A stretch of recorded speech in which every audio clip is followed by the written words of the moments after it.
banana leaves are ripped. See them? Like shredded from the wind all night long. And really real big difference I see. You know, I had see that piece of bamboo laying on the ground down there? That was propping up that crooked banana tree because it has a lot of pretty bananas on it and I didn't want it to fall down. So I'm gonna go prop it back up. And the cooler blue over there, of course, it's just white styrofoam coolers. Okay, take that out of the yard. The sea is angry.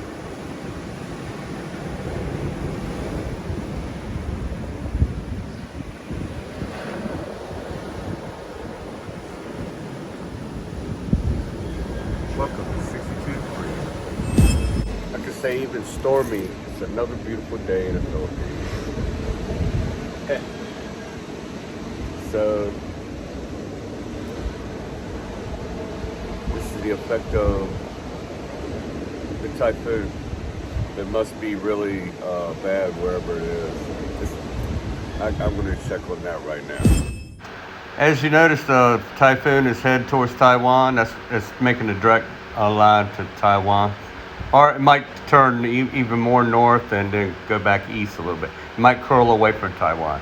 Anyway, you know, because it's sucking the wind and the current right towards my the side of my house that's faces the water, I noticed a flaw where the water hits the glass and it slides down. It gets in the track and it makes its way around the track onto the tiles on the inside dining room. So I got to seal that up and make, you know, before all the typhoon season happens for real. So it showed me a flaw in the design. So the storm has weakened as it moved north. So it's sustained winds of 96 and 118 miles an hour, gusting up to 190 kilometers an hour. So it's weakened a lot because sustained winds were 155 miles an hour at one time, and now they're only 96. But and they predict that it's going to continue to weaken. I guess because of wind shear and stuff. I got a couple little banana trees fell down there, but you know, one stalk out of a big group, it didn't have any bananas on it, and then a baby one fell down. It looked like its bottom of it was kind of weak from all the water. So no big deal. Everything's kosher. So that's just washing clothes right there, I believe, or taking a shower or something like that. We don't use bleach in the washing machine.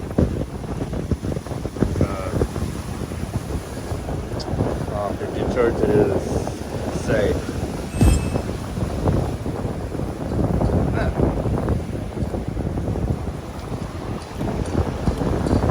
So I was looking around out here, you know, the rough weather. Look at that water. It's all churned up right now.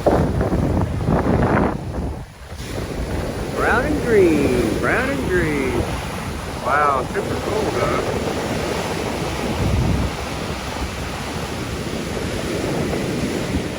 A lot of scope colors. Anyway, you know, washed up a lot of plastics and stuff. But look at this. I'm going to show you something. I don't know what the heck this is. What kind of experiment somebody's doing. Check this thing out, man. Yikes, what is that? I'm not going to open this bottle. But I don't know what that is, but it looks gross. So why are you showing us 62? I just want to show you what kind of experiment is going on around here. It's an expat. No. It don't look like an animal. It looks like it might be some kind of shell.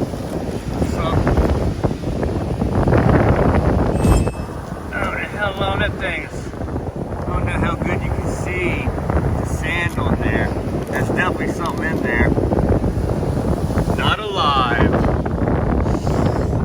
You see all the stuff that washed up on the shore. It's a ridiculous amount. You know, when it's raining a lot of stuff washes out of the river. And it's irritating to see the plastic. You know, I don't care about the bamboo leaves and the bamboo and coconuts.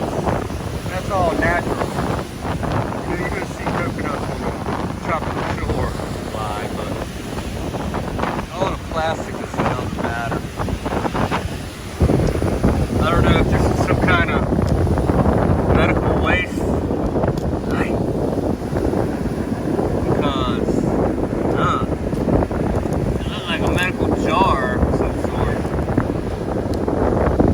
Anyway, right near here is this other bottle. I'm gonna have to Google this to find out what it is. 2,4-D ester. It sounds like something medical, but here's another medical looking jar right. Dang, it's starting to rain on me, so 62 out. Well, the ester bottle, it was herbicide, so not medical waste.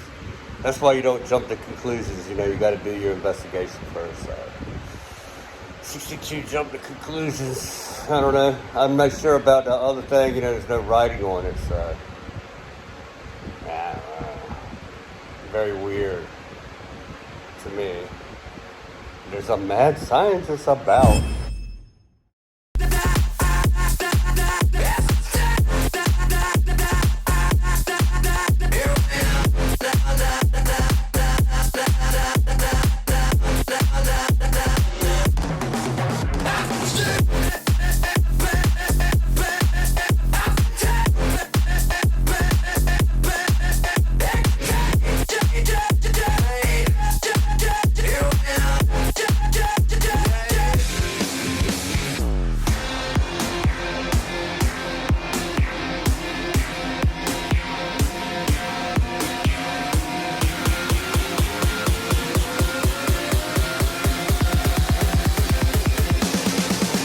So the wind today has been gusting 33 miles an hour. So,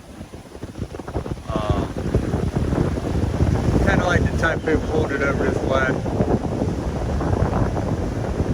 But, wow. Can't imagine 133 miles an hour. I mean, I can imagine it, but I don't want to imagine it. So I'm going to lose probably all the banana trees because they're kind of weak. This tree, when the wind blows, this nice shade tree right here, it has nuts on it that you can eat too. And if the wind blows, it really leans. It already leaning anyway. It looks like it leans more now than it did before the wind picked up. So, because, you know, the Typhoon will just come a different way next time. I might be pulling it over. I might be the one to cause it next time. Who knows? Look at this. And it's getting ready to be high tide in about 2 hours. So it's going to be a pretty high tide because the wind is blowing the water into shore towards the house. So I believe it's going to be a super high tide.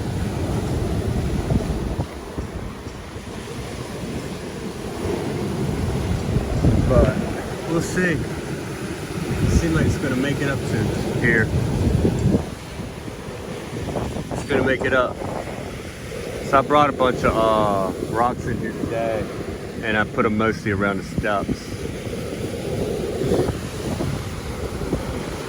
So let's see. Look at this. See, it's even beautiful when it's stormy. Well, if the sun set right now, it'd be awesome because you got all these clouds around, and then it's clear down there by the horizon, kinda, and plenty of stuff to shine on. Life in the Philippines for a retired expat. How is it? It's great, man. It's great. If you're new to the channel and you just subscribe, if not, subscribe, please. Anyway, I took my 401k and I built that house right behind me. By being the general contractor, finding all the materials myself, you know, my foreman, he could have been the contractor and slash, but he was so good at leading men, and he was an electrician, plumber, carpenter, and concrete guy. He was everything. In the beginning, I said, well, you know, what are we going to do if we need an electrician? He said, I know. I said, how about a plumber? He says, I know all, sir. I know all. Like, you know all. He said, all. Like, wow. So that's when I decided I want to source all the material myself, because I'm going to be diligent about spending my money, my own money. So I'm not going to want to just go one place and get everything just because it's convenient. No. Because I have a little 125 Yamaha scooter. So I would spend 25, 50 cents on gas, and I'll go around and I remember quite a few cases just getting little amount of stuff. I would ride around and save 1,000 pesos, you know, 2,000 pesos, which is 20, 40 bucks a pop. And that's just the day-to-day items. I'm not talking about the big order. And you know, I had phone numbers I could call to find out the prices of everything in San Jose and all around. So sometimes I could get stuff cheaper locally that were bought before the prices went up. And so I had 3 or 4 places around here to check, and also 3 or 4 places in San Jose to check. So when I needed something major, there was 8 to 10 places I would check around, and most of the time I would get it in a variety of places. So whoever had the cheapest price, along with the delivery or not, some things I could just put in my car that weren't dirty, like concrete and stuff like that. But I probably cut the price of, I at least cut a third of the price of the house off of there, maybe even a half. And if you contracted it out, and the contractor was greedy, you might as well double the price of what you think it's gonna cost material. Double that. So I just paid everybody hourly, and he made more than everybody else, but he was the foreman, and he also hired and fired and laid off. And he fluctuated the, you know, he was, you know, honest dude, man. He didn't need people, and they were his friends and cousins. But if he didn't need people at that time, he would lay them off regardless, because he just didn't have the work at the time for them. So I appreciated that in him, the honesty in him like that. And his name is Gary. If you're coming to Panay Island, I highly suggest that you get him to do your build. Get him to do it and give him what he wants hourly, and he will keep the people staffed up, however many people. He could have went higher than a dozen, but I was getting squeamish at a dozen. I'm like, how are you gonna keep that many people working, you know? He said, I could do it, sir. And he did. He did. He kept it all rolling. So he stayed on the site all the time. He missed like a day and a half in a year. He only missed a day and a half. And that was for stuff he'd get in trouble for, you know, like license, motorcycle license, stuff like that. Which, you know, I mean, I can understand that. I could have understood a lot more time off than that, but he was a workaholic, man. He wanted to work. He enjoyed working, and he did a good job.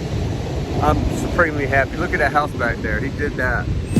And talking. Really, I just came back online just to say that it was 33 mile an hour winds today, and shoot, that storm was up to sustained winds of 155 miles an hour. But it couldn't get, if it did come directly at the blue spot dot on the radar that I've been showing, if it came directly at that, it wouldn't make it 155 mile an hour sustained winds over 3 islands and over 3 mountain chains too. It would have to go over. It would get reduced dramatically. So, you know, one of the biggest typhoons or hurricanes ever recorded that hit land was about 10 years ago, Yolanda, or they called it, the rest of the world called it Haiyan. But and it came right through here. So I will get in a video tomorrow. Yeah, I will do that tomorrow. I will get how much, it came on shore in Typhoon, east of here, and made a beeline right for Antique, right where I'm sitting. And I helped my father, a tree fell down on my father-in-law's house, and me and my wife helped him rebuild that back up. So I'll let you know how much the wind speed was of it coming on shore and how much it was when it got here.